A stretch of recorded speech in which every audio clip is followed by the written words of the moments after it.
Because those 12 properties? I'd owned them for 3 years. My name is Tegan Porter, and I'm about to tell you how my golden child brother tried to steal an inheritance that was never his, only to discover he'd been living in my shadow the entire time. Growing up in the Porter family meant understanding your role early. My brother Marcus was the star, football captain, business degree from a prestigious university, engaged to a lawyer's daughter named Brittany. I was the one who couldn't quite figure life out. The family disappointment. It started when I was 16 and told my parents I wanted to study hospitality management instead of pre-law like Marcus. My father actually laughed. Tegan, be realistic. You're not exactly executive material. Maybe you should focus on finding a nice husband instead. Marcus chimed in at that dinner. Yes, sis. Not everyone can be successful. Some people are just meant to be supportive. I chose a state school for hospitality. They chose not to attend my graduation. The real fracture came when I was 23. I'd been working at a hotel in Miami, learning the business from the ground up. Marcus had just gotten engaged to Brittany and my mother was planning an elaborate engagement party. $40,000 worth of elaborate. Tegan, we need you to contribute, Mom said over the phone. Family helps family. I can contribute maybe $500, I offered. I'm saving for $500? Her voice dripped with disgust. Marcus said you'd be difficult. Your brother is building a real life, Tegan. The least you could do is support him properly. We're asking for $5,000. It's not that much. It was 3 months of my salary. I can't afford that, Mom. Can't or won't. She hung up on me. At the engagement party I wasn't asked to contribute to, I sat at a table in the back with distant cousins I'd met twice. Marcus gave a speech thanking everyone who truly matters, while looking directly past me. Brittany's parents were introduced as the family we always wished we had. The only person who caught my eye that night was Grandpa Harold. He was 81 then, sharp as ever, watching everything with those calculating blue eyes that missed nothing. He gave me a small nod from across the room. After that party, I stopped attending family events unless Grandpa Harold specifically asked me to come. My parents called it abandoning the family. I called it protecting my mental health. I visited Grandpa Harold every Sunday though. We'd have breakfast at his favorite diner, the Early Bird in Coral Springs. He never asked why I wasn't at Marcus's birthday parties or my parents' anniversary celebrations. He just listened while I talked about work, about my dreams of running my own hotel someday. You've got something Marcus never will, Grandpa told me one Sunday morning when I was 25. You understand that respect is earned by doing the work, not by demanding recognition. The family doesn't see it that way, I said. The family sees what they want to see. He sipped his coffee slowly. But I see you, Tegan. I've always seen you. What my family didn't know, what I deliberately never told them, was that the little hotel job I had was actually an assistant manager position at a boutique luxury hotel in Miami Beach. And I was exceptional at it. At 26, I identified a struggling property that was about to go into foreclosure. A beautiful Art Deco building with 45 rooms that just needed vision and capital. I'd been saving aggressively for 3 years, and I'd built relationships with investors through the hotel industry. I bought that property for $2.1 million with a combination of my savings, investor backing, and a commercial loan. My family would have called it reckless. I called it calculated. Within 18 months, I'd transformed it into the Deco Pearl, a 4-star boutique hotel that became the darling of travel magazines. Revenue jumped 340% in the first year. But I never told my family. Why would I? So they could suddenly be interested in my life. So Marcus could give me condescending advice about managing my little hotel? So my parents could find reasons why I owed them money for all those years they invested in raising me? Well, I built my empire in silence. By 29, I owned 4 boutique hotels across South Florida. By 31, I'd expanded to 8 properties with a total portfolio value of $47 million. I employed 340 people, maintained a 4.8-star average rating across all properties, and had been featured in Condé Nast Travelers, 30 Hoteliers Reshaping American Luxury. My family thought I was still working as an assistant manager at some hotel in Miami. I never corrected them. Every time I saw Grandpa Harold, I showed him the real numbers. He'd look at the financial statements and property valuations with pride gleaming in his eyes. "You did this yourself," he'd say. "No one handed you anything." "I learned from watching you," I told him. "You built a real estate portfolio from nothing.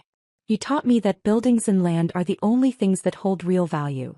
Grandpa Harold had built his wealth the same way, buying rental properties in Florida before the boom, holding them through the crashes and building steady wealth through discipline and patience. By the time I was 32, he owned 12 single-family rental homes across Fort Lauderdale and Coral Springs, worth approximately $5.8 million total. Marcus, meanwhile, was working as a regional sales manager at a medical supply company. Good job. Decent salary. Nothing extraordinary. But in our family he was still the golden child because he had a traditional career, and was married with 2 children. At Sunday breakfast 3 months before Grandpa Harold died, he slid an envelope across the table. "What's this?" I asked. "Legal documents. I'm updating my will. I want you to know what's coming." "Grandpa, we don't need to talk about." "We do." His voice was firm. "Because I know what Marcus and your parents expect. And I know what you've built without expecting anything from anyone. Open it." Inside was a copy of his new will. The 12 rental properties were left to me. All of them. To Marcus he'd left $50,000 cash in his car. To my parents, cherished personal items and $25,000 each. "Grandpa, this is going to cause problems," I said quietly. "Good. Let it cause problems. You're the one who visits. You're the one who calls. You're the one who built something real without asking me for a dime, even though you knew I'd have given it to you." He reached across the table and squeezed my hand. "They're going to be angry, Tegan. But you've earned this and you're strong enough to handle their anger." He died 6 weeks later. Heart attack in his sleep. Peaceful, the doctor said. The family immediately assumed Marcus would inherit the rental portfolio. No one even asked me. They just assumed. The will reading was scheduled for 2 weeks after the funeral, held at Sherman and Associates, the law firm that had handled Grandpa Harold's affairs for 30 years. I arrived 10 minutes early, wearing a navy suit I'd purchased for a hotel industry conference.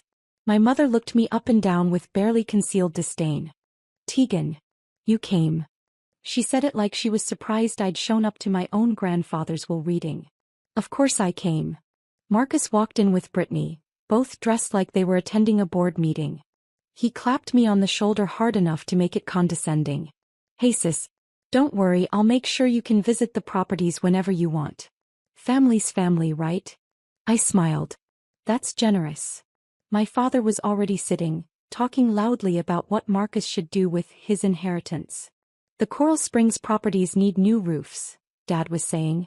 "You could increase the rent after renovations. Probably pull in an extra $2,000 per month across all of them." "I was thinking of selling a few," Marcus said. "Get some liquid capital, maybe invest in Brittany's law practice expansion." They were spending money that wasn't theirs yet. If you've ever been the family punchline, hit that like button and subscribe right now. You're not going to want to miss what happened next. Harold Sherman III, the senior partner and Grandpa Harold's longtime attorney, entered looking uncomfortable. He was 67, impeccably dressed and carrying 2 folders, one thick, one thin. "Thank you all for coming," he began. "Harold Porter was my client and my friend for over 30 years. He was very specific about his final wishes." Marcus was already smiling. Mr. Sherman opened the first folder. "To my son Robert and daughter-in-law Patricia, I leave all personal effects including my coin collection, war medals and photographs. Additionally, I leave $25,000 each from my savings account." My mother's face tightened. 25,000 wasn't nothing, but it wasn't the millions in property. "To my grandson Marcus Porter, I leave $50,000 from my savings account and my 2018 Cadillac sedan." Marcus's smile faltered. "Wait, what about the properties?" "I'm getting to that," Mr. Sherman said, and I watched his eyes flick toward me nervously. That's when Marcus stood up. "All 12 rental properties in Florida go to me," Marcus announced like he could will it into reality. "Tegan gets nothing, she abandoned family. She barely visited. She was never there." Everyone nodded. My mother actually said, "That's right."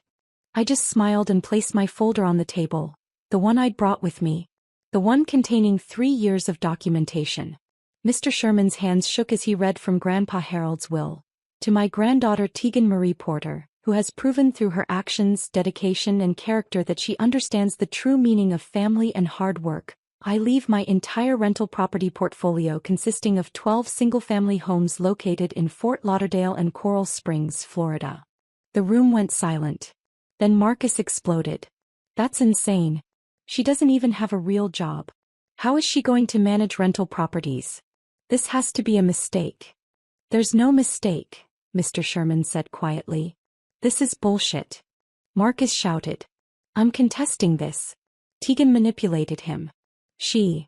Actually, I said calmly, sliding my folder across the table to Mr. Sherman, there's something everyone should know. Mr. Sherman, could you please confirm the transfer dates in those documents? The lawyer opened my folder. His eyes widened as he scanned the first page. Then the second. Then the third. Oh my God, he whispered. What? Marcus demanded. What is that? Mr. Sherman looked at me and I nodded permission. His voice was steady but shocked as he read, these are property transfer documents. All 12 of Harold Porter's rental properties were sold to. He paused, looking at me again. To Tegan Porter. Beginning 3 years ago. My mother's face drained of color. What? Grandpa Harold sold me all 12 properties over a 3-year period, I said calmly. Fair market value, structured payments, all properly documented and recorded with the county. The will Mr. Sherman just read? It's technically bequeathing me properties I already own. That's impossible, Marcus said, but his voice cracked. You don't have that kind of money. You work at a hotel. I own 8 hotels, Marcus. I let that sink in for exactly 3 seconds. My company, Porter Hospitality Group, has a current portfolio valuation of $47 million. The 12 properties Grandpa sold me were integrated into my real estate holdings. I've been managing them as rental properties while paying Grandpa an annuity from the profits, which gave him steady income in his retirement. Brittany actually laughed. A sharp, disbelieving sound. That's absurd. If you were that successful, we'd know about it. I pulled out my phone and turned it to face the room, showing the Forbes website. There was my face in a photograph from 8 months ago. 30 hoteliers under 35 reshaping American luxury. Oh God, my mother whispered. You're lying, Marcus said desperately. Those documents are fake. You forged them to steal from. Mr. Sherman interrupted. Marcus, these documents are real. They were properly notarized, recorded and filed. I have copies in Harold's estate files because he wanted me to have them in case this exact situation occurred. He looked at Marcus with something like pity. Your grandfather sold these properties to Tegan because she was the only one with the capital and competence to maintain them properly. Why? My father's voice was hollow. Why would he do that? Because I visited him every week for 10 years, I said quietly. Because I called him on Wednesdays just to talk. Because when he had surgery, I was the one who drove him to appointments and stayed overnight to make sure he was okay. Because I loved him without wanting anything from him. We loved him too, my mother protested. Did you? When was the last time you had breakfast with him? When was the last time any of you called him just to see how he was doing, not to ask for money or complain about your lives? Silence. You want to know why he sold me those properties? I continued. Because 2 years ago, Marcus, you came to him asking for $80,000 to invest in a friend's startup. Grandpa said no. You called him selfish and didn't speak to him for 7 months. Marcus's face went red. That's not. Mom, you asked him to co-sign a $45,000 loan for a kitchen renovation. When he declined, you told him he was hoarding wealth from his own family. Dad, you wanted him to give you 3 of his rental properties outright so you could manage them and keep the income. He refused and you didn't visit for a year. That's not fair, my mother said, but her voice was weak. Grandpa kept a journal, I said softly. Every interaction. Every phone call. Every request for money. Every holiday he spent alone because you were all too busy. Mr. Sherman, would you like to read from the letter Grandpa left for the family? The lawyer pulled out another document, this one handwritten in Grandpa Harold's distinctive script. He read, To my family, if you are hearing this letter, it means you are confused or angry about my decisions regarding my estate.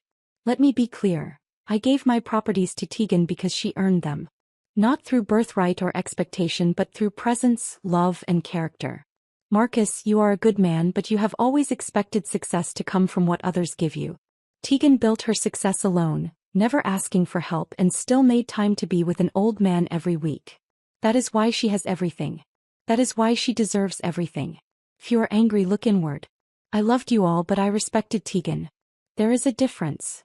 My mother was crying. Marcus looked like he'd been punched. Then Brittany spoke up, her lawyer instincts kicking in. This still doesn't add up. How did you afford to buy 12 properties worth millions? Where did that money come from? Drop a comment and let me know where you're watching from tonight.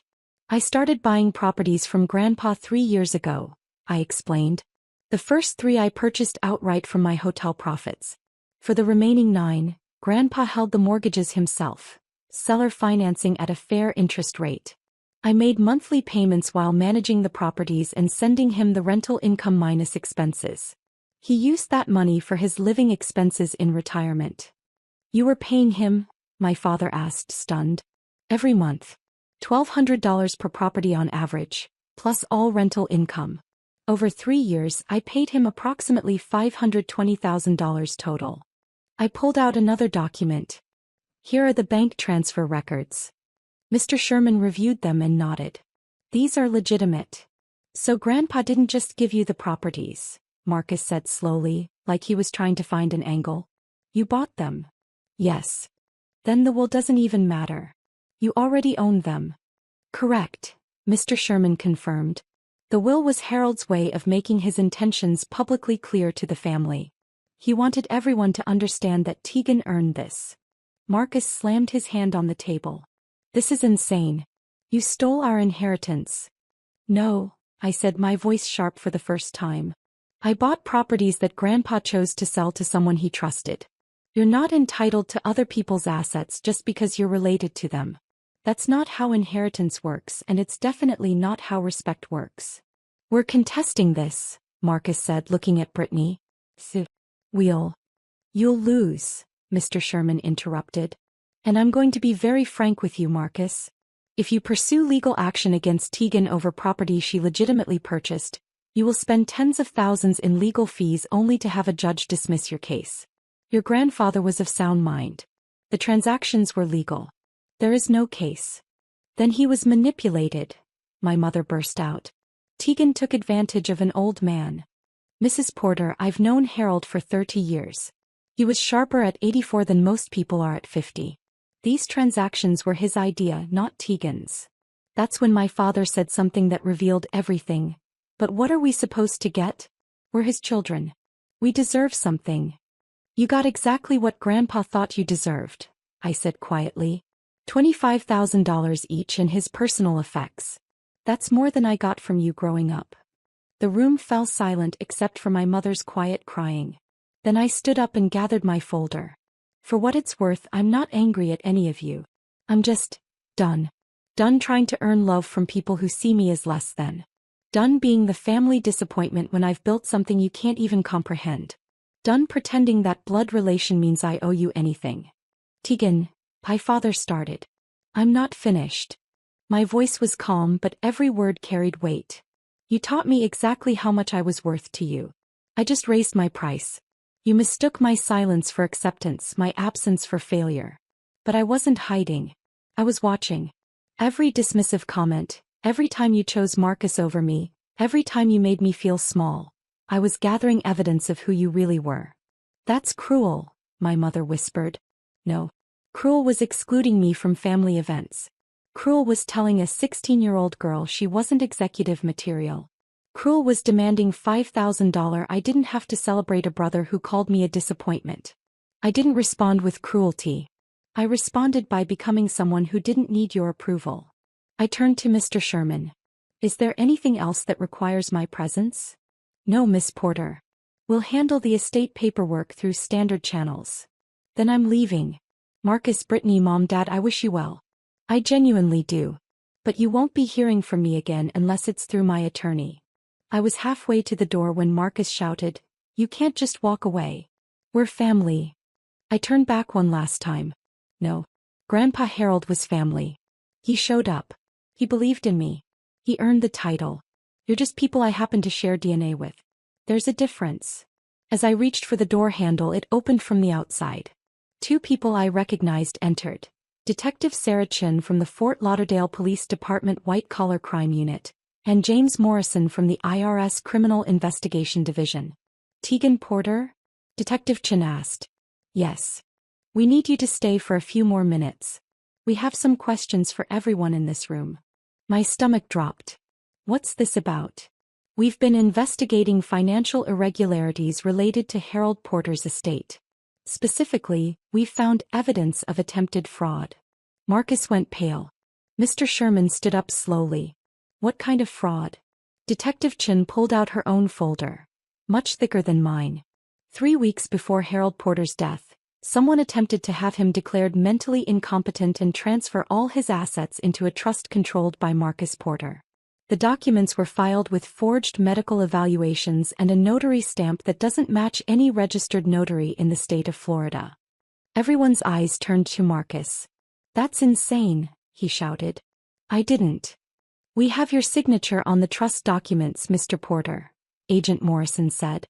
We also have email correspondence between you and someone calling themselves Dr. Rebecca Hamilton, discussing payment for medical evaluation letters declaring your grandfather incompetent.